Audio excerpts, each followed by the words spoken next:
തൊഴിൽ ചെയ്യുന്ന ആളുകൾ, വിവിധ മേഖലയിൽ ജോലി നോക്കുന്ന ആളുകൾ, അവരുടെ ജീവിതത്തിൽ അനിവാര്യമായും അവർക്കുണ്ടാകേണ്ട നിലപാടുകളെക്കുറിച്ചാണ് നമുക്ക് ഇന്ന് ഇൻഷാ അല്ലാഹ് സംസാരിക്കാനുള്ളത്. 12 കാര്യങ്ങൾ നമുക്ക് പറയാനുണ്ട്. സമയത്തിനുള്ളിൽ നിന്നുകൊണ്ട് പറയാൻ ശ്രമിക്കാം. അപ്പോൾ ഓരോരുത്തരും, ഞാൻ ഉൾപ്പെടെ നമ്മൾ ഓരോരുത്തരും നമ്മുടെ ജീവിതവുമായി ഈ കാര്യങ്ങളെ ഒന്ന് തട്ടിച്ചു നോക്കി മുന്നോട്ട് പോകുമ്പോഴാണ് നമ്മൾ കഴിക്കുന്ന ഭക്ഷണം പൂർണ്ണമായും ഹലാലായി മാറുന്നത്. ഒന്ന് അൽ അമാന വസ്സിദ്ഖ്, അമാനത്തും സത്യസന്ധതയുമാണ്. ചെയ്യുന്ന തൊഴിലിനോട് പൂർണ്ണമായ അമാനത്ത്, അഥവാ എന്ത് കാര്യമാണോ തൊഴിലായി ഏൽപ്പിച്ചത് അത് 100% നിർവഹിക്കുന്നുണ്ട് എന്ന് ഉറപ്പുവരുത്തണം എന്നാണ്. ഞാനിവിടെ ഓതിവെച്ച ഖുർആനിക വചനത്തിന്റെ ആദ്യ ഭാഗം ഈ ഒരു വിഷയമാണ് സൂചിപ്പിക്കുന്നത്. ഇന്നല്ലാഹ ഉമുറുക്കും അൻ തുഅദ്ദുൽ അമാനാത്തി ഇലാ അഹ്ലിഹ. നിങ്ങളോട് അല്ലാഹു നിങ്ങൾ ആര് എന്ത് കാര്യം ഏൽപ്പിച്ചാലും ആ ഏൽപ്പിച്ച കാര്യം പൂർണ്ണമായും നിർവഹിക്കണം എന്ന് നിർദ്ദേശിച്ചിരിക്കുന്നു എന്ന് വിശുദ്ധ ഖുർആൻ നമ്മളോട് പ്രത്യേകം ഓർമ്മിപ്പിക്കുകയാണ്. മാത്രമല്ല, ഒരാൾ നമ്മളെ ഏൽപ്പിച്ച കാര്യം നിർവഹിക്കുക എന്ന് പറയുന്നത് അത് ആ ഉദ്ദേശിച്ച രൂപത്തിലും ഉദ്ദേശിച്ച രീതിയിലും നിർവഹിച്ച് പൂർത്തിയാക്കുക എന്ന് പറയുന്നത് നമ്മുടെ ഈമാനുമായി ബന്ധപ്പെട്ട കാര്യം കൂടിയാണ്. ലാ ഈമാന ലിമല്ല അമാനത്ത ലഹു. അമാനത്ത് നിർവഹിക്കാത്ത വ്യക്തിക്ക് അയാളുടെ ഈമാനിന് കുറവുണ്ട് എന്നാണ്, ഈമാനിൽ പ്രശ്നമുണ്ട് എന്നാണ്. അപ്പോ ഞാനൊരു ഡെയിലി ഒരു കൂലി തൊഴിലാളിയാണ്, അല്ലെങ്കിൽ ഒരു അധ്യാപകനാണ്, അല്ലെങ്കിൽ ഒരു ജഡ്ജിയാണ്, അല്ലെങ്കിൽ ഒരു പോലീസ് ഉദ്യോഗസ്ഥനാണ്. ഏത് തൊഴിൽ മേഖലയാകട്ടെ, ആ തൊഴിൽ മേഖല എന്നോട് ആവശ്യപ്പെടുന്ന, എന്റെ മേൽ അർപ്പിച്ച ഉത്തരവാദിത്തങ്ങൾ ഞാൻ നിർവഹിക്കുന്നത് എന്റെ ഈമാനുമായി ബന്ധപ്പെട്ടതാണ് എന്നാണ്. ഇമാം അഹ്മദ് റഹിമഹുല്ല ഉദ്ധരിച്ച, ഷെയ്ഖ് അൽബാനി റഹിമഹുല്ല സ്വഹീഹാക്കിയ ഹദീസാണത്.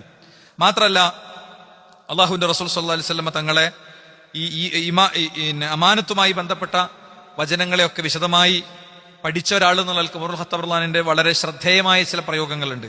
മൻ വഹറത് അമാനത്തുഹു, ഒരാളുടെ ഉത്തരവാദിത്ത നിർവഹണം കൃത്യമാണെങ്കിൽ, അത് അയാൾ പൂർത്തീകരിച്ചു പോകുന്നുണ്ടെങ്കിൽ, വഖവിയത്ത് മുറൂഅത്തുഹു, അവന്റെ പെരുമാറ്റവും സ്വഭാവവും മാന്യതയും ഒക്കെ ശരിയായ രീതിയിലാണെങ്കിൽ, ഹറുമത്ത് ഗീബത്തുഹു, പിന്നെ അവനെ പറ്റി ആളുകൾ അടക്കം പറയില്ല, ഗീബത്ത് പറയില്ല. അയാളുടെ അമാനത്ത് കൃത്യമായി നിർവഹിച്ചു പോവുകയാണെങ്കിൽ, ഏൽപ്പിച്ച ഉത്തരവാദിത്തം എന്താണോ അത് കൃത്യമായി നിർവഹിച്ചു പോവുകയാണ്. ഇത് അമാനത്ത് എന്ന് പറയുന്നത് ജോലി സ്ഥലത്തേക്ക് മാത്രം ബാധ്യതപ്പെട്ട ഒന്നുമല്ല. വാപ്പയാവുക എന്നുള്ളതൊരു അമാനത്താണ്, ഉമ്മയാവുക എന്നുള്ളതൊരു അമാനത്താണ്, ഭാര്യയാവുക, ഭർത്താവുക, ഇതൊക്കെ അമാനത്തുകളാണ്. നമ്മളെ ഏറ്റെടുത്ത ഉത്തരവാദിത്തങ്ങളാണ് ഇതൊക്കെ. ആ ഉത്തരവാദിത്തങ്ങളൊക്കെ മക്കൾക്ക്, മാതാപിതാക്കളോട്, പിന്നെ ബന്ധുക്കൾക്ക് പരസ്പരമുള്ള അമാനത്തുകൾ ഒക്കെ, ഇതൊരിക്കലും ജോലിയിലേക്ക് ചുരുക്കി പറയേണ്ടതില്ല. നമ്മളിപ്പം ജോലി സംബന്ധമായ കാര്യമാണ് പറയുന്നത് എന്നുള്ളതുകൊണ്ട് ആ ഒരു ടൈറ്റിലിൽ നിന്ന് സംസാരിക്കുന്നു മാത്രം. അപ്പൊ നമ്മളെ ഏൽപ്പിച്ച ഉത്തരവാദിത്തങ്ങൾ നിർവഹിക്കുകയും നമ്മുടെ സ്വഭാവം നന്നാവുകയും ചെയ്താൽ പിന്നെ നമ്മളെപ്പറ്റി നമ്മുടെ അസാന്നിധ്യത്തിൽ ആളുകൾ കുറ്റം പറയുന്ന സാഹചര്യം ഉണ്ടാവുകയില്ല എന്നാണ്. മാത്രമല്ല, ഉമർ ഇബ്നുൽ ഖത്താബ് റളിയല്ലാഹു അൻഹു ഒന്നുകൂടെ പറഞ്ഞു, ലാ യഗുറന്നകും മൻ ഖറഅൽ ഖുർആൻ. ഒരാൾ ഖുർആൻ ഓതുന്നത് കണ്ടിട്ട് നിങ്ങൾ വഞ്ചിതരാകുന്നും വേണ്ട. വലാകിൻ ഉൻദുറു മൻ യുഅദ്ദിൽ അമാന. അവൻ അമാനത്ത് നേരെ നിർവഹിക്കുന്നുണ്ടോ എന്ന് നോക്കിക്കളി. അവൻ ഏൽപ്പിച്ച ഉത്തരവാദിത്തം അവൻ നിർവഹിക്കേണ്ട വിധം നിർവഹിക്കുന്നുണ്ടോ എന്ന് പരിശോധിക്കണം എന്നാണ്. മാത്രമല്ല, അതിന്റെ ഒരു വിശദാംശം എന്നുള്ള നിലക്ക് അദ്ദേഹത്തിൽ നിന്ന് തന്നെ മറ്റൊരു രീതിയിൽ ഇത് റിപ്പോർട്ട് ചെയ്തിട്ടുണ്ട്. ഫലാ യഗുറന്നകും മൻ ഖറഅൽ ഖുർആൻ. ഒരാൾ ഇങ്ങനെ ഖുർആൻ ഓതി ഇരിക്കുന്നുണ്ട് എന്നുള്ളത് കണ്ടിട്ട് അയാൾ ഒക്കെ ഓക്കെയാണ് നിങ്ങൾ വിചാരിക്കേണ്ട. ഇന്നമാ ഹുവ കലാമുൻ യതകല്ലമു ബിഹി. അത് അള്ളാഹ് പറഞ്ഞ ചില വർത്താനങ്ങൾ അവനിങ്ങനെ പറയുന്നു എന്ന് മാത്രം. വലാകിൻ ഉൻദുറു മൻ യഅമലു ബിഹി. ആ ഓതുന്നതനുസരിച്ച്, ആ കേവലം പാരായണത്തിന്റെ അപ്പുറത്ത് അതിന്റെ ആശയം പഠിച്ച് മനസ്സിലാക്കി അവൻ ആ ആശയം ജീവിതത്തിൽ നടപ്പിലാക്കുന്നുണ്ടോ എന്നതാണ് ഇവിടുത്തെ അടിസ്ഥാന വിഷയം എന്നാണ്. അപ്പോ ഈ മേഖലയിൽ സാധാരണ വരുന്ന പിഴവുകൾ എന്താണ്? ജോലി കാര്യങ്ങളിൽ കള്ളം പറയാ, കള്ള റിപ്പോർട്ടുകൾ ഉണ്ടാക്കുക, റിപ്പോർട്ട് വെക്കുക. ഓഡിറ്റ് റിപ്പോർട്ടിൽ പ്രശ്നങ്ങളൊക്കെ കണ്ടിട്ടുണ്ടാവും. എന്താണ്, അവിടെ സ്റ്റോക്ക് ഇല്ലാന്ന് കണ്ടിട്ടുണ്ടാകും. പക്ഷേ നല്ല ഉഷാറായിട്ട് റിപ്പോർട്ട് എഴുതിയിട്ട് മുതലാളിക്ക് കൊടുക്കും, അല്ലെ? അതേപോലെ തന്നെ ഓഫീസിലെ സ്വത്തുകൾ ദുരുപയോഗം ചെയ്യുക, ആരും കാണാത്ത സാഹചര്യം വരുമ്പോൾ വിശ്വാസവഞ്ചന കാണിക്കുക. ഇതൊക്കെ ചില സ്ഥലത്ത് ഒരു ഒരു നാട്ടുനടപ്പായി മാറിയിട്ടുണ്ടാവും. അപ്പൊ നാട്ടുനടപ്പായി മാറുന്നതോടുകൂടെ അതൊക്കെ പറ്റും. അയാളും വാങ്ങുന്നുണ്ട്, ഇയാളും വാങ്ങുന്നുണ്ട്, ഇപ്പൊ വാങ്ങാത്തതാരാണ്, ചെയ്യാത്തതാരാണ് എന്നുള്ളൊരു നിലക്ക് പോവുക എന്നുള്ളതാണ്. മാത്രമല്ല, ഈ കഴിഞ്ഞ ദിവസം ഒഡീഷയിൽ നിന്നൊരു റിപ്പോർട്ട് വന്നിട്ടുണ്ടായിരുന്നു. ഒരു നല്ല എക്സാമ്പിളാണ് അമാനത്തുമായി ബന്ധപ്പെട്ട വിഷയത്തിൽ പറയാൻ പറ്റിയ. ഒഡീഷയിലെ ഒരു സാധുവായ മനുഷ്യൻ, അയാളുടെ സഹോദരി മരിച്ചു. അപ്പൊ സഹോദരിയുടെ അക്കൗണ്ടിൽ കുറച്ച് പൈസ ഉണ്ട്. ആ സഹോദരി നോമിനേറ്റ് ചെയ്ത ആളുകളൊക്കെ മരിച്ചു, ബാങ്കിൽ നോമിനേറ്റ് ചെയ്ത ആളുകളും മരിച്ചു. ഭൂമിയിൽ ആകെ ആ സഹോദരിയുടെ ആ സ്വത്ത് വാങ്ങാൻ അർഹതപ്പെട്ട വ്യക്തി ആര് മാത്രമേ ഉള്ളൂ? ഈ പറയുന്ന ഈ വല്ല മെല്ലിച്ച്, അയാളെ കണ്ടാൽ തന്നെ അറിയാം, വളരെ മെല്ലിച്ച് തളർന്ന അവശനായ, ഒരു ഒപ്പിടാൻ പോലും ശേഷിയില്ലാത്ത ഈ പാവാണ്. ഇദ്ദേഹം ഡെത്ത് സർട്ടിഫിക്കറ്റിന് വേണ്ടി കുറെ ഓഫീസ് കയറി, ലീഗൽ പേപ്പേഴ്സിന് വേണ്ടി പലയിടത്തും പോയി, ബാങ്കിലൊക്കെ ചെന്നു. അവസാനം രേഖ ഹാജരാക്കണം എന്ന് എല്ലായിടത്തും പറയും. നിങ്ങൾ ഡോക്യുമെന്റ് കൊണ്ടുവരും, അങ്ങനെയാണല്ലോ അല്ലേ? പ്രത്യേകിച്ച് ഉത്തരവാദിത്തപ്പെട്ട പോസ്റ്റിലൊക്കെ ഇരിക്കുന്ന ആളുകൾ അവർ സംസാരിക്കണ വാക്കുകൾ കൂടി ശ്രദ്ധിക്കേണ്ടതാണ്. നിങ്ങൾ അതിന്റെ ഡീറ്റെയിൽ ആയിട്ടുള്ള ഡോക്യുമെന്റ്സ് ഒക്കെ ആയിട്ട് വരും. ഈ മനുഷ്യന് ഈ ഡോക്യുമെന്റ് എന്നുള്ളതിന്റെ അർത്ഥം അറിയില്ല, ഡീറ്റെയിൽസ് എന്നുള്ളതിന്റെ അർത്ഥം അറിയണ്ടാവില്ല.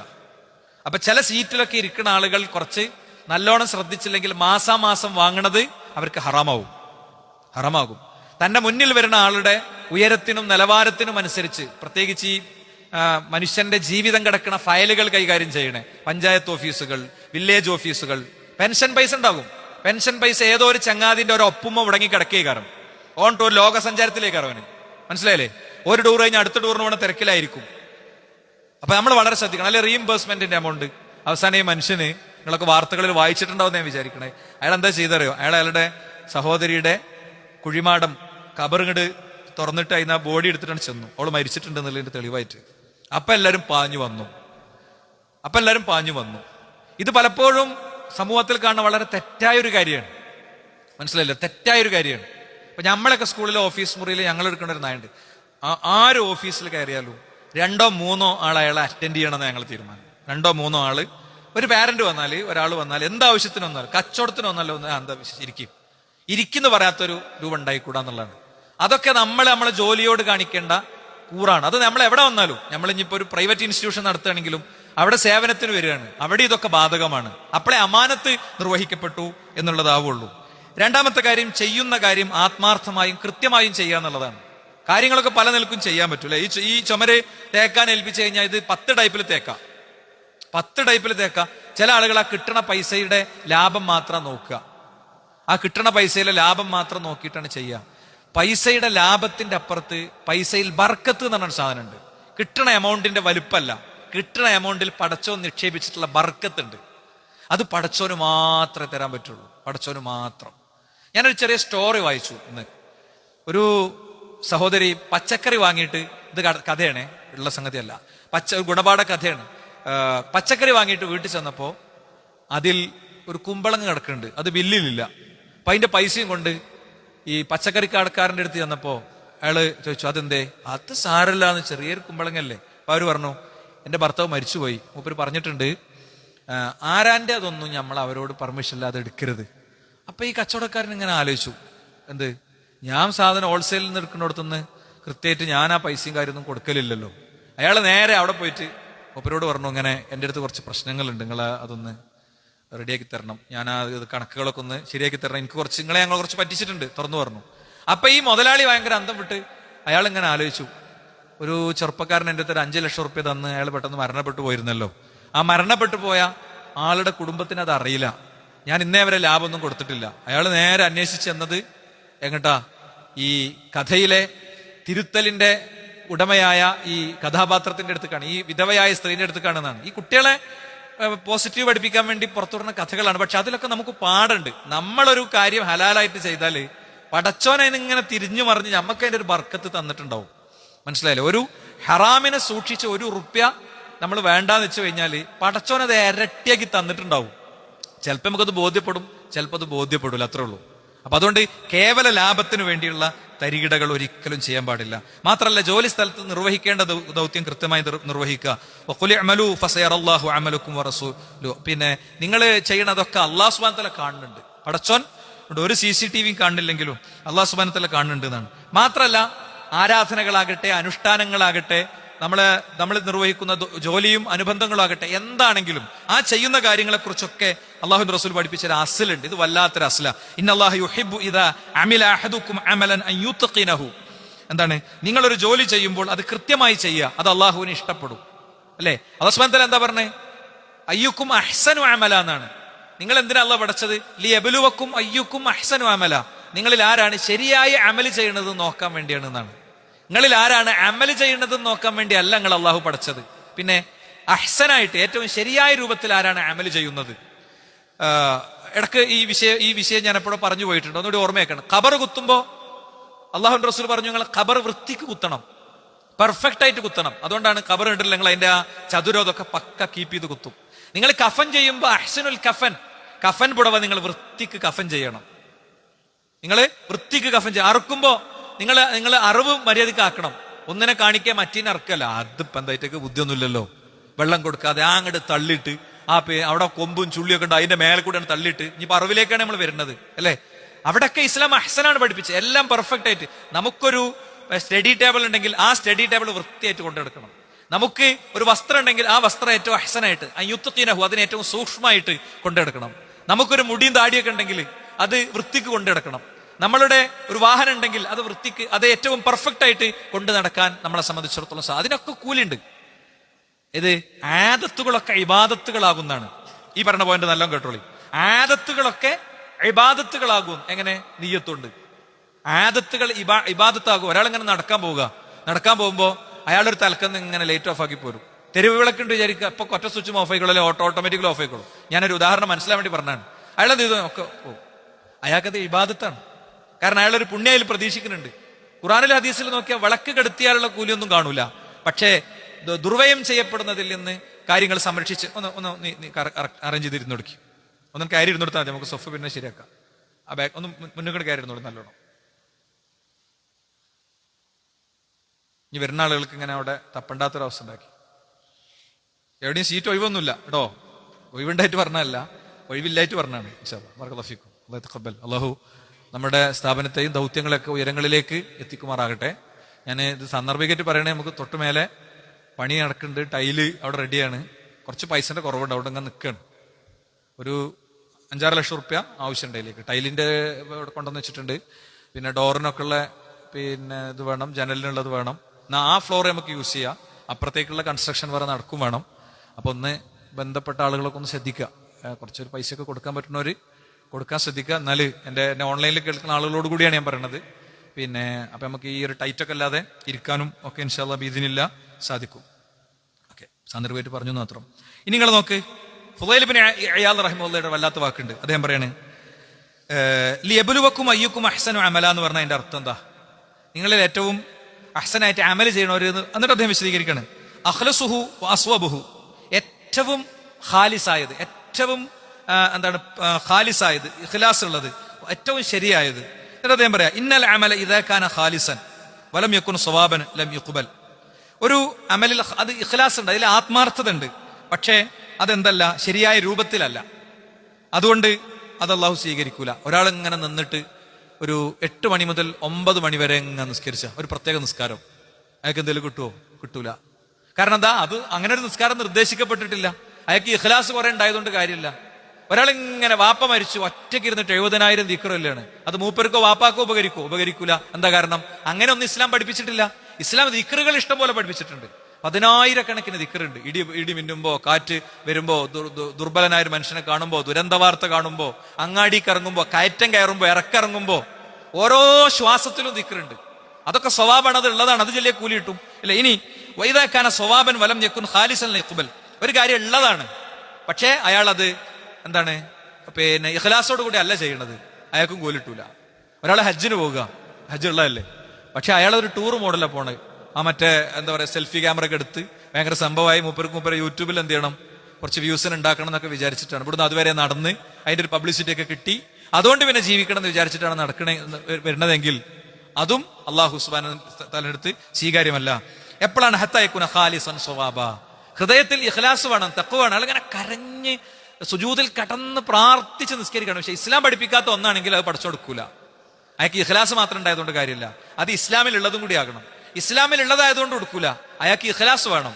അയാളുടെ ചിന്തയിൽ മുഴുവൻ അള്ളയും സംഗതിയൊക്കെ വേണം. വേറെ ഏതോ ലോകത്ത് മനസ്സ് പാഞ്ഞിട്ട് ഇവിടെ നിസ്കരിച്ചത് കിട്ടൂല എന്നാണ്. ഇനി മൂന്നാമത്തെ കാര്യത്തിലേക്ക് നമുക്ക് കുറച്ച് വേഗത്തിൽ എല്ലാ പോയിന്റും ഒന്ന് പറയണം. മൂന്നാമത്തെ കാര്യത്തിലേക്ക് പോകാം. അൽ ഇജ്തിഹാദു വൻ നശാത്ത് എന്നാണ്. നമ്മളൊരു ജോലി ഏറ്റെടുത്ത് അത് ഉന്മേഷത്തോടെ ചെയ്യണം. ആർക്കെങ്കിലും വേണ്ടി ഇങ്ങനെ ഒപ്പിച്ച് കുറെ നേരം ഇങ്ങനെ നിൽക്കും, പിന്നെ കുറെ നേരം റെസ്റ്റ് ചെയ്യും അല്ലെ? നമുക്ക് അങ്ങനെ റെസ്റ്റ് ചെയ്യണമെങ്കിൽ എനിക്ക് ഇങ്ങനെയൊക്കെ ശാരീരിക വിഷമമുള്ളതുകൊണ്ട് ഒരു 3/4 മണിക്കൂർ കഴിഞ്ഞ് ഞാൻ 5 മിനിറ്റ് റെസ്റ്റ് ചെയ്യും. ആ സമയം കൂടി ഞാൻ എന്ത് ചെയ്യും, 4 മണി എന്നുള്ളത് 4:30 വരെ ഞാൻ പണിയെടുക്കും എന്ന് പറയണം. എനിക്കിങ്ങനെ ചെറിയ വിഷമമുണ്ട്, മുമ്പത്തെ പോലെയല്ല, വയസ്സായില്ലേ എന്ന് പറഞ്ഞാൽ ആരും നിരാകരിക്കൂല. ആരും നിരാകരിക്കൂല. അപ്പൊ അത് പ്രധാനമാണ്. അല്ലാഹുമ്മ ഇന്നി അഊദു ബിക മിനൽ അജ്സി വൽ കസ്ൽ. ഇതൊരു വലിയ സംഗതിയാണ് കേട്ടോ. അതായത് രാവിലെയും വൈകുന്നേരം ചെല്ലാനുള്ള ദിക്റിൽ അള്ളാഹു ഉൾപ്പെടുത്തിയതാണ് ഈ 2 പോയിന്റ്. അള്ളാഹുവിന്റെ റസൂൽ എന്നും ചൊല്ലിയതാണ് ഈ 2 പോയിന്റ്. നമ്മൾ എത്രത്തോളം അതിൽ ശ്രദ്ധിക്കുന്നു എന്നുള്ളത് വളരെ ഗൗരവപൂർവ്വം ചിന്തിക്കേണ്ടതാണ്. എന്താ? അല്ലാഹുമ്മ ഇന്നി അഊദു ബിക മിനൽ അജ്സി വൽ കസ്ൽ. പടച്ചോനെ, ഞാൻ നിന്നോട് അശക്തിയിൽ നിന്നും അതുപോലെ തന്നെ മടിയിൽ നിന്നും അലസതയിൽ നിന്നും ഞാൻ നിന്നോട് രക്ഷ ചോദിക്കുന്നു എന്നാണ്. ചെയ്യാ പിന്നെ ആക്കാം, അത് നാളെ നോക്കാം, അത് മറ്റന്നാ നോക്കാം എന്നിങ്ങനെ ചിന്തിക്കുക. എന്നിട്ട് ഒന്നും ചെയ്യാതാകുക. എന്നിട്ട് അവസാനം അവിടെ പോയിട്ട് ചെയ്യേണ്ട ഡേറ്റും കഴിഞ്ഞിട്ട് 11th hour കഴിഞ്ഞിട്ട് പിന്നെ അതിന് അധികം പൈസ, അധികം അധ്വാനം, അധികം ഓട്ടം, അധികം ചാട്ടം. വെറും 20 സ്പീഡ് പോകേണ്ട വണ്ടി 150 സ്പീഡിൽ ഓടിച്ച് ആകെ ബഹളം ഉണ്ടാക്കി അങ്ങനെ കുറെ സാധനം പെരയിൽ മറന്നിട്ട് ഇങ്ങനെ. ഇത് പൊതുവേ മനുഷ്യന്റെ ഒരു പ്രശ്നമാണ്, പൊതുവേ മനുഷ്യന്മാർക്കിടയിലുള്ള ഒരു പ്രശ്നമാണ്. അപ്പൊ അങ്ങനെ അത് ശ്രദ്ധിക്കുക. പിന്നെ അജിസ്, നമുക്ക് ചെയ്യാൻ കഴിയാതാകുക, ആഗ്രഹമുണ്ട് പക്ഷേ കഴിയാതാകുക, അങ്ങനത്തെ അവസ്ഥയും അതിലൊന്നും ശ്രദ്ധിക്കണം എന്നാണ്. മാത്രല്ല ഇമാം അബ്ദുല്ലാഹി ഇബ്നു മസ്ഊദ് റളിയല്ലാഹു അൻഹു പറയാണ്, ഇന്നി ലംഖുതു റജുല അൻ അറാഹു ഫാരിഗൻ ലാ ഫി അമലി ദുനിയ വലാ ഫി അമലിൽ ആഖിറ. ദുനിയാവിന്റെയും പരലോകത്തിന്റെയും, ദുനിയാവിൽ ഉപകാരം കിട്ടൂല, പരലോകത്ത് ഉപകാരം കിട്ടൂല, അങ്ങനത്തെ പണികളിൽ ജീവിക്കണ കുറെ മനുഷ്യന്മാരുണ്ട്. വെറുതെ അങ്ങനെ ഇരിക്കുക, കുറെ കടയിലിരുന്ന് അങ്ങോട്ടിരുന്ന് വർത്താനം പറയും, കുറെ നേരം ഒരാൾ മുഖ്യമന്ത്രിയാക്കും, പിന്നെ വേറെ കുറെ ആൾ മുഖ്യമന്ത്രിയാക്കും. കേട്ടോ, അവസാനം 2 ആളും ആക്കിയ ആൾ മുഖ്യമന്ത്രി ആവില്ല. ഈ പറഞ്ഞതിന്റെ അർത്ഥം പൊളിറ്റിക്സ് ഡിസ്കസ് ചെയ്യേണ്ടതൊന്നുമല്ല കേട്ടോ. അരാഷ്ട്രീയവാദം ഞാൻ ഒരിക്കലും പറയില്ല. അരാഷ്ട്രീയവാദമല്ല, കൃത്യമായ ബോധ്യമുള്ള രാഷ്ട്രീയം അല്ലെ, ചളി പുരളാത്ത രാഷ്ട്രീയം. അത് ഓരോ വ്യക്തിയുടെ ഉള്ളിലുണ്ടെങ്കിൽ ഒരാൾ കൂടെ അനങ്ങാൻ പറ്റൂല അല്ലെ. അതൊക്കെ കിട്ടിക്കോളും, വോട്ടൊക്കെ കിട്ടിക്കോളും എഴുതിയിട്ട് ആരും മുന്നോട്ട് പോകില്ല. കാഴ്ചപ്പാടുള്ള ഒരു സമൂഹത്തിന്റെ കാഴ്ചപ്പാടുകൾക്ക് മുന്നിൽ ആളുകൾ നിൽക്കേണ്ടടുത്ത് നിൽക്കും, ഒരു സംശയമല്ല. അതുകൊണ്ട് അരാഷ്ട്രീയമോ അല്ലെങ്കിൽ അന്ധമായ രാഷ്ട്രീയമോ രണ്ടുമില്ല. ഞാൻ പറഞ്ഞത് അതൊന്നുമല്ല. വെറുതെ അങ്ങനെ ആവശ്യമില്ലാതെ കുറെ അങ്ങോട്ടും ഇങ്ങോട്ടും പറയാം. ഒരാളെ പറ്റിയിട്ട് ലൈംഗികാരോപണം നടത്തുക, അപ്പൊ ഇപ്പുറത്തുനിന്ന് കുറെ പഴയ ഫയൽ എടുത്തിട്ട് ഇപ്പുറത്ത് ലൈംഗികാരോപണം നടത്തുക, ഇതൊന്നും വിശ്വാസിക്ക് പറഞ്ഞല്ല. കമന്റ് ബോക്സിൽ പോയിട്ട് കളിക്കുന്ന കളികളുണ്ടല്ലോ, അതൊക്കെ മലക്കൾ രേഖപ്പെടുത്തും. നമ്മളെ പരലോകം കളഞ്ഞിട്ട് അങ്ങനെ എന്താ പറയാ, ഏതെങ്കിലും രാഷ്ട്രീയ നേതാക്കന്മാരുടെ കൂലിത്തല്ലുകാരായി തെരുവിൽ അങ്ങനെ മരിച്ചു വീഴേണ്ട ആവശ്യമില്ല. നമുക്ക് വൃത്തിയുള്ള രാഷ്ട്രീയവും കാഴ്ചപ്പാടും യോജിപ്പും വിയോജിപ്പും എന്താണ് വിഷയാധിഷ്ഠിതമാക്കി മുന്നോട്ട് പോകാൻ കഴിയാന്നാണ് ഞാൻ പറയാം. അതുപോലെ തന്നെ ഇനി 4-ാമത്തെ ഒരു കാര്യം എന്താ അറിയോ, പൊതുസമ്പത്ത് കൈകാര്യം ചെയ്യേണ്ട ഒരു പോസ്റ്റിലാണ് ഇരിക്കണമെങ്കിൽ, ഫിനാൻസ് കൈകാര്യം ചെയ്യേണ്ട ഒരു പോസ്റ്റിൽ ഇരിക്കുമ്പോൾ വളരെ ശ്രദ്ധിക്കുക. അല്ലെങ്കിൽ പരലോകം പോവും. നമുക്ക് ചിലപ്പോൾ സ്വന്തമായിട്ട് പൈസ എഴുതിയെടുക്കാനും കൈകാര്യം ചെയ്യാനും ഒക്കെ നമ്മൾ ഡിജിറ്റ്സ് മറിച്ചാൽ കാണാത്ത അവസ്ഥയും കാര്യങ്ങളൊക്കെ ചിലപ്പോൾ ഉണ്ടാകും. അത് കുറച്ച് ചെയ്യുമ്പോൾ ഈ പെണ്ണിനും പൈസക്കുള്ളൊരു പ്രശ്നം എന്താ അറിയോ, അവിഹിതത്തിനും അവിശുദ്ധമായ സാമ്പത്തിക ശേഖരണത്തിനുള്ളൊരു പ്രശ്നം. ഇതിനൊക്കെ ഒരു മറുണ്ട്. ആ മറണ് നീങ്ങിക്കഴിഞ്ഞാൽ പിന്നെ എന്തോ ആവും. സ്വന്തം മകളെ ലൈംഗികമായി ദ്രോഹിച്ച് പലതവണ ഉപദ്രവിച്ച് അതിന്റെ ട്രോമകളിൽ കഴിയുന്ന ആളുകളോടൊക്കെ നമുക്കൊക്കെ വ്യക്തിപരമായിട്ടൊക്കെ സംസാരിക്കാൻ പറ്റിയിട്ടുണ്ട്. കല്യാണം നിശ്ചയിച്ച് കല്യാണത്തിന്റെ മുമ്പ് ഒരു ഭയം. എന്താ ഭയത്തിന്റെ കാരണം? ചെറിയ ക്ലാസ് മുതൽ വാപ്പ ദ്രോഹിച്ചുകൊണ്ടിരിക്കുകയാണ്. അപ്പൊ സ്വന്തം മകളെ എങ്ങനെയാണ് അയാൾക്ക് അങ്ങനെ ചെയ്യാൻ പറ്റുന്നത്? അതൊരു മറയാണ്. ആ മറ നീങ്ങി കിട്ടിയാൽ ആരും അങ്ങനെ ആകും. അല്ലാഹു കാത്തുരക്ഷിക്കുമാറാകട്ടെ. ഇതേപോലെ തന്നെ പൈസ 100-200 ഒക്കെ അങ്ങോട്ടും ഇങ്ങോട്ടും എടുത്തക്കണിന്റെ ഇടക്ക് അത് ആരും ശ്രദ്ധപ്പെടാതെ പോയാൽ പിന്നെ അതങ്ങനെ പോകും. പിന്നെ നമുക്ക് ഷെയ്ത്താൻ അതിന്റെ ന്യായമൊക്കെ ഇങ്ങനെ തോന്നിപ്പിച്ചു തരും, പലതരം ന്യായം തോന്നിപ്പിച്ചു തരും. പിന്നെ ഒരു ഫാബ്രിക്കേറ്റഡ് കണക്കുണ്ടാക്കിയിട്ട് ഓഡിറ്റ് റിപ്പോർട്ടിന്റെ താഴെ ഓഡിറ്റർ നല്ല വൃത്തിക്ക് ഒപ്പിടേണ്ടി വരും. കാരണം അത്ര വൃത്തിക്ക് വെട്ടിച്ചിട്ടുണ്ടാകും. എന്താ വലാ തഅ്കുലു അംവാലക്കും ബൈനക്കും ബിൽ ബാത്തിൽ, നിങ്ങൾ അന്യായമായി നിങ്ങൾക്കിടയിലെ സമ്പാദ്യം തിന്നരുത് എന്ന് അള്ളാഹുവിന്റെ ഖുർആൻ തന്നെ പറയാണ്. എത്രത്തോളം എന്ന് വെച്ചാൽ അള്ളാഹുവിന്റെ റസൂൽ പറഞ്ഞ ഒരു പ്രയോഗം നോക്ക് നിങ്ങൾ. ഇസ്ലാമിന്റെ ഗുഡ് ഗവേൺസ്, ഇസ്ലാമിന്റെ ശരിയായ ഭരണ പ്രക്രിയ എത്രത്തോളം കൃത്യ. മൻ ഇസ്തഅമൽനാഹു അലാ അമലിൻ, ഞാൻ ഒരാളെ ഒരു ജോലി ഏൽപ്പിച്ചു, ഫറസഖ്നാഹു റിസ്ഖൻ, അയാൾക്ക് ഞാനൊരു ശമ്പളവും കൊടുത്തു, ഫമാ അഖദ ബഅദ ദാലിക ഫഹുവ ഗുലൂൽ, അതിനുശേഷം അയാൾ വാങ്ങണതൊക്കെ ചതിയുടെ പണമാണ്. ഒരാളെ ജോലി ഏൽപ്പിച്ചു, ആ ജോലിക്ക് പൈസ കൊടുത്തു, പിന്നെ അയാൾ ആ ജോലിയായിട്ട് ബന്ധപ്പെട്ട് ചെന്നപ്പോൾ ഇത് നിങ്ങൾക്കുള്ളതാണ് പറഞ്ഞിട്ട് കൊടുത്തു, വാങ്ങാൻ പറ്റൂല. ഇത് നിങ്ങൾക്കുള്ളതാണ് പറഞ്ഞിട്ട് കൊടുത്താൽ ഒരു കാരണവശാലും അത് വാങ്ങാൻ പറ്റൂല. അത് എനിക്ക് ഒരു തന്നതല്ലേ, പറ്റൂല. അത് ആ പോസ്റ്റിൽ ഇരുന്നിട്ട് പറ്റൂല. ഇത് ഈ ജോലിയൊക്കെ കഴിഞ്ഞ് ഈ ജോലിയുടെ ഭാഗമല്ലാത്തൊരു സമയത്ത് അയാൾക്ക് എന്ത് ചെയ്യാ, ഒരു സദഖ കൊടുക്കണമെങ്കിൽ കൊടുക്കുക. പക്ഷെ ആ കൊടുക്കുന്ന വ്യക്തിക്ക് ഇയാളുടെ അടുത്ത് നിന്ന് എന്തോ പേപ്പർ ഒപ്പിട്ട് കിട്ടാണ്ട് വേറെ എന്തോ കാര്യമുണ്ട്. അപ്പൊ അത് പ്രശ്നമാണ്. മനസ്സിലായില്ലേ? അപ്പൊ നിങ്ങൾ തരുന്നോണ്ട് എൻ്റെ അടുത്ത് നിങ്ങൾ ആനുകൂല്യമൊന്നും നിങ്ങളെ ഫയറിന്റെ പേപ്പേഴ്സ് റെഡിയാക്കാതെ നിങ്ങളെ ബിൽഡിങ്ങിനെയും പെർമിഷൻ തരുമല്ലോ കേട്ടോ. സംഗതി നിങ്ങളെ പിന്നെ ഓവർ കൺസ്ട്രക്ഷൻ പൊളിച്ച് നീക്കാതെ ഫയലിലേനെ ഒപ്പിടൂല്ലോ കേട്ടോ. എനിക്ക് ചിലപ്പോൾ എന്നോടുള്ള സൗഹൃദം കൊണ്ട് സദഖ പിന്നെ ഹദിയ തന്നതായിരിക്കും എന്ന് ക്ലാരിറ്റി വരുത്താതെ അത് സ്വീകരിക്കാൻ പറ്റൂല എന്നാണ്. ഇസ്ലാമിക സമൂഹത്തിലെ മഹാവ്യക്തികളെ നോക്കുക. അതായത് പറഞ്ഞ ഇസ്ലാമിന്റെ ഗുഡ് ഗവേൺസ് എന്ന് പറഞ്ഞത്. ഉമർ ഇബ്നു അബ്ദുൽ അസീസ് റഹിമഹുല്ല ഇദാ കാന ഫി ഉമൂരിൽ മുസ്ലിമീൻ, മുസ്ലിങ്ങളെ കാര്യങ്ങൾ ചർച്ച ചെയ്യുന്ന ഒരു സ്ഥലമാണെങ്കിൽ ഔഖദ സിറാജ മിൻ ബൈത്തുൽ മാൽ, പൊതുസമ്പത്തിൽ നിന്നുള്ള വിളക്ക് അദ്ദേഹം കത്തിക്കും. എന്നിട്ടോ ഫൈദാ ഫറഗ മിൻ ഉമൂരിഹിം അത്ഫഅഹു, പിന്നെ ആ മുസ്ലിങ്ങളുമായിട്ട് ബന്ധപ്പെട്ട എന്തെങ്കിലും വിഷയം ചർച്ച ചെയ്ത് കഴിഞ്ഞാൽ അത് കെടുത്തു. എന്നിട്ട് ഇരുട്ടത്തിരിക്കും. ഇനി പറഞ്ഞോളിയാണ് സ്വന്തം കാര്യം. അഥവാ അദ്ദേഹത്തിന്റെ വീട്ടിലൊരു വിളക്ക് കത്തിക്കാനുള്ള എണ്ണ ഉണ്ടായിരുന്നില്ല. അപ്പോ അതാണ് പൊതുസമ്പത്ത്. നമ്മൾ ചിലപ്പോൾ ട്രസ്റ്റുകളുടെ, നമ്മൾ ചിലപ്പോൾ കമ്മിറ്റികളുടെ ഒക്കെ ഭാഗമായിരിക്കും. കമ്മിറ്റിയുടെ ഭാഗമായിട്ട് ഒരു യാത്ര പോകുമ്പോൾ നമുക്ക് 5000 റുപ്യക്കും ഭക്ഷണം കഴിക്കാം, 500 റുപ്യക്കും ഭക്ഷണം കഴിക്കാം. വളരെ ശ്രദ്ധിച്ചു വേണം ചെയ്യാൻ. പ്രത്യേകിച്ച് ചാരിറ്റി അനുബന്ധ കാര്യങ്ങളിലൊക്കെ ഇടപെടുമ്പോൾ നാട്ടിലെന്ത് എന്നുള്ളതല്ല, നമുക്ക് വേഗം ഓർമ്മ വരണം. ഉമർ ഇബ്നു അബ്ദുൽ അസീസ് റഹിമഹുല്ലനെ വീണ്ടും വായിക്കാൻ. ഉമർ ഇബ്നു അബ്ദുൽ അസീസ് റഹിമഹുല്ല ഇദാ കാന ഫി ഉമൂരിൽ മുസ്ലിമീൻ, മുസ്ലിങ്ങളുടെ കാര്യത്തിൽ അദ്ദേഹം ഇടപെടുകയാണെങ്കിൽ ഔഖദ സിറാജം മിൻ ബൈത്തുൽ മാൽ, അദ്ദേഹം ബൈത്തുൽ മാലിൽ നിന്നുള്ള, മുസ്ലിങ്ങളുടെ ട്രഷറിയിൽ നിന്നുള്ള, ഖജനാവിൽ നിന്നുള്ള പൈസ കൊണ്ട് ആ വിളക്ക് എന്ത് ചെയ്യും? കത്തിക്കും കേട്ടോ. ഇനി അത് കഴിഞ്ഞാലോ ഫൈദാ ഫറഗ മിൻ ഉമൂരിഹിം അത്ഫഅഹു, അത് കഴിഞ്ഞാൽ അദ്ദേഹം അത് കെടുത്തുന്നാണ്. അപ്പൊ നമ്മൾ പെട്രോളിന്റെ പൈസ എടുക്കുമ്പോൾ വളരെ ശ്രദ്ധിച്ചു വേണം എടുക്കാൻ. പെട്രോളിന്റെ പൈസ എടുക്കുമ്പോൾ നമുക്ക് 200 റുപ്യ ആയിട്ടുണ്ടെങ്കിൽ 200 റുപ്യ 50 പൈസ നമ്മൾ എടുക്കണ്ട, നമുക്ക് 199 ആക്കിയിട്ട് എഴുതാം. ബാക്കി നമ്മളെ സ്വതക്കാക്കിയിട്ട് കൂട്ടാം. അത് രാഷ്ട്രീയ പാർട്ടികളിലാണെങ്കിൽ എവിടെയാണെങ്കിലും, രാഷ്ട്രീയ പാർട്ടിയിലൊക്കെ പൊതുവേ അങ്ങനെയാണ്. പൊതുവെ അങ്ങനെ ആയിക്കോട്ടെ, നമുക്ക് ഷഹാദത്ത് ചൊല്ലി അഷ്ഹദു അല്ലാ ഇലാഹ ഇല്ലല്ലാഹ് ചൊല്ലിയിട്ട് മരിച്ചിട്ട് ഖബർ പോയി കിടക്കണം. ഒരു ഇങ്ങനെ ഉണ്ടാക്കിയതുകൊണ്ടൊന്നും സുഹൃത്തുക്കളെ ഒന്നും ഉണ്ടാവില്ല. നിങ്ങൾ ഇവിടുത്തെ മഹാധനികന്മാരെടുത്തോളി, കോർപ്പറേറ്റുകൾ എടുത്തോളി, വെറുതെ എടുത്തോളി. ഇവിടുത്തെ ചരിത്രത്തിലെ കോർപ്പറേറ്റുകൾ എടുത്ത് പരിശോധിച്ചോളി. ചരിത്രത്തിലെ ഏറ്റവും വലിയ ധനികന്മാരായി ലോകം നമ്പറിട്ട് എണ്ണിയവർ, തെരുവിൽ തണ്ടിയതിന്റെ ഡോക്യുമെന്റ്സ് നിങ്ങൾക്ക് കിട്ടും. ഒന്നുമല്ലാതെ അവർ തകർന്ന് തരിപ്പണമായി തെരുവിൽ തണ്ടിയതിന്റെ, മറ്റുള്ളവന്റെ കണ്ണീരും മറ്റുള്ളവന്റെ അവകാശവും നമ്മുടെ അക്കൗണ്ടിലും നമ്മുടെ ഷെൽഫിലും നമ്മുടെ പേഴ്സിലും നമ്മുടെ വയറ്റിലും നമ്മുടെ രക്തചംക്രമണ പ്രക്രിയയിലെ രക്തമായും സഞ്ചരിച്ചാൽ അതുകൊണ്ട് രക്ഷപ്പെടാൻ കഴിയും എന്ന് വിചാരിക്കരുത്. കാണുമ്പോൾ രസമുണ്ടാകും. ഇനി വലിയ കൊട്ടാരങ്ങൾ പണിതിട്ടുണ്ടാകും, AC ഉണ്ടാകും. പക്ഷേ അവിടെ കിടന്ന ഉറക്കം വരൂല. ഉറങ്ങണമെങ്കിൽ ഗുളിക കുടിക്കേണ്ടി വരും. മനസ്സിലായില്ലേ? തലച്ചോറിന്റെ ഉള്ളിൽ പടച്ചോൻ കൊണ്ടിട്ട് പരീക്ഷണത്തിന്റെ ഫയലിടും, ബേജാറുകൾ കൊണ്ടുവന്നിട്ടിടും. അയാൾക്ക് ഒരിക്കലും ഉറങ്ങാൻ പറ്റൂല. അതുകൊണ്ട് ആ ഒരു കാര്യം നമ്മൾ ശ്രദ്ധിക്കേണ്ടതാണ്. ഓഫീസ് സാധനങ്ങൾ സ്വകാര്യമായി ഉപയോഗിക്കുക, തട്ടിപ്പ് നടത്തുക, പിന്നെ ക്ലെയിമുകൾ, വ്യത്യസ്തമായ ക്ലെയിമുകൾ കൊടുക്കുക, ഇതൊക്കെ വളരെ ശ്രദ്ധിച്ച് ചെയ്യേണ്ട കാര്യമാണ്. നമ്മളവിടെ ക്യാഷിൽ ഇരിക്കുമ്പോൾ നമ്മൾ കുടുംബക്കാർ വരുമ്പോൾ നേരെ അതിന്റെ നെറ്റ് എമൗണ്ട് മാത്രം എടുക്കുക, എന്നിട്ട് എന്ത് ചെയ്യുക, ലാഭം കട്ട് ചെയ്തിട്ട് വിടുക. ഞമ്മക്ക് അങ്ങനെ മുതലാളി പെർമിഷൻ തന്നിട്ടുണ്ടെങ്കിൽ ഓക്കെ, ഒരു പ്രശ്നമല്ല. ഇല്ലെങ്കിൽ പറ്റൂല, അയാൾക്ക് നഷ്ടമൊന്നും വരില്ലാന്ന്. അത് അയാളതാണ്, നമ്മളയാളെ പണിക്കാരനാണ്. ഒരു കാരണവശാലും ചെയ്യാൻ പാടില്ല. നമ്മൾ ശ്രദ്ധിക്കുക. അല്ലെങ്കിൽ അവിടെ എന്താണ്, ടെക്സ്റ്റൈൽസ് ആണ്, അവിടെ ഒഴിവാക്കിയ കുറച്ച് സാധനമാണ്, സെക്കൻഡ് മാർക്കറ്റ് സാധനമാണ്, അത് നമ്മൾ കൊണ്ടേ കൊടുക്കുക. അയാളെ പെർമിഷൻ അല്ലാതെ കൊണ്ടുപോയാൽ അതിന് മോഷണം എന്നാണ് പറയാം. ഇസ്ലാമിന്റെ ഭാഷയിൽ അതിന് മോഷണം എന്നാണ് പറയാം. ഇനി 6ാമത്തെ കാര്യം എന്താ അറിയോ? രഹസ്യങ്ങൾ സൂക്ഷിക്കലാണ്.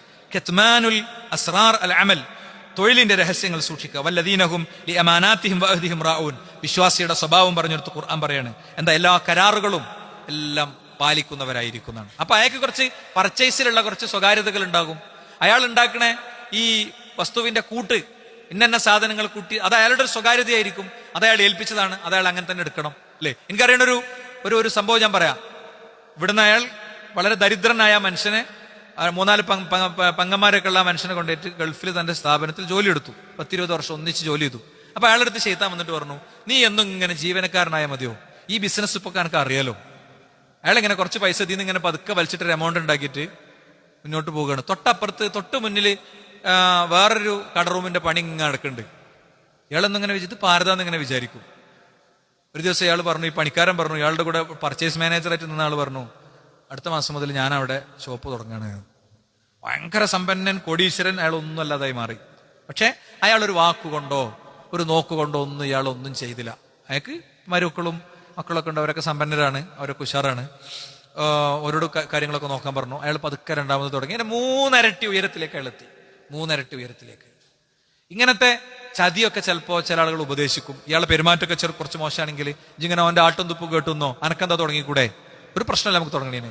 തുടങ്ങുമ്പോൾ നമ്മൾ അതിന്റെ സംഗതിയൊക്കെ ക്ലോസ് ചെയ്ത് അയാളായി വർഷങ്ങൾ കൊണ്ട് ഉണ്ടാക്കിയെടുത്ത ക്ലൈന്റുകളെ നമ്മൾ എടുക്കലല്ല. മനസ്സിലായില്ലേ? അത് ചതിയാണ്, നമ്മൾ ഏൽപ്പിച്ച ഉത്തരവാദിത്തമാണ്.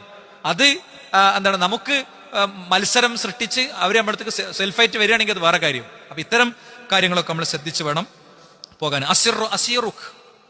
ഓരോ രഹസ്യവും നിന്റെ കയ്യിലുള്ള ബന്ധനസ്ഥനാണ്. നീ പൂട്ടിയിട്ട ആളാണ് ഓരോ രഹസ്യവും. പക്ഷേ നീ രഹസ്യം പുറത്തേക്ക് വിട്ടാൽ പിന്നെ ആ രഹസ്യത്തിന്റെ ബന്ധനസ്ഥനായി നീ മാറുന്നതാണ്. വലിയ അർത്ഥമുള്ളൊരു വാക്കാണ്. ഒരാളുടെ സ്വകാര്യം നമ്മൾ വേറൊരാളിലേക്ക്, ഒരു വിഷയത്തിന്റെ സ്വകാര്യം വേറൊരാളിലേക്ക് കൊടുക്കുമ്പോൾ രഹസ്യമെന്ന രഹസ്യം നമ്മളെ കൽബിന്റെ ഉള്ളിലാണ്. ആർക്കെങ്കിലും കുത്തി തുറന്നെടുക്കാൻ പറ്റുമോ? ഇല്ല, നമ്മളെ കൽബിന്റെ ഉള്ളിലാണ്. അയാളെ പാസ്വേഡ് നമ്മളെ കൽബിന്റെ ഉള്ളിലാണ്. നമ്മളത് നേരെ ഒരാൾക്ക് കൊടുത്തു, പിന്നെ അയാൾ പാസ്വേഡ് നമ്മളെ ബന്ധനസ്ഥനാക്കി കൊണ്ട് അയാൾ പറയും ആ പാസ്വേഡ് എന്നത് നീയാണെന്ന് ഞാൻ പറയും, മര്യാദക്ക് ഒപ്പിടാന്നല്ലേ. പിന്നെ നമ്മൾ ഇവന്റെ അടിമേറ്റ് മാറുകയാണ് ചെയ്യുക. അപ്പോൾ ഇങ്ങനത്തെ വലിയ തത്വങ്ങളുണ്ട്. ആ തത്വങ്ങളെ നമുക്ക് കൃത്യമായി കൊണ്ടുപോകാൻ പറ്റണം. ഓഫീസ് രഹസ്യങ്ങൾ പുറത്തുവിടുക, അതേപോലെ തന്നെ ഗോസിപ്പുകൾ പ്രചരിപ്പിക്കുക, കോൺഫിഡൻഷ്യൽ ആയിട്ടുള്ള സ്വകാര്യതയിൽ മാത്രം കൈകാര്യം ചെയ്യേണ്ട കാര്യങ്ങളൊക്കെ പബ്ലിക്കാക്കുക. ഇതൊന്നും ഒരിക്കലും ഒരു തൊഴിലിടത്തിൽ ഒരു വ്യക്തി ചെയ്യാൻ പാടില്ലാത്ത കാര്യങ്ങളാണ് എന്ന് തന്നെ നമ്മൾ പറഞ്ഞു പോകണം. ബാറക്കല്ലാഹു ഫീക്കും ജമിയാൻ.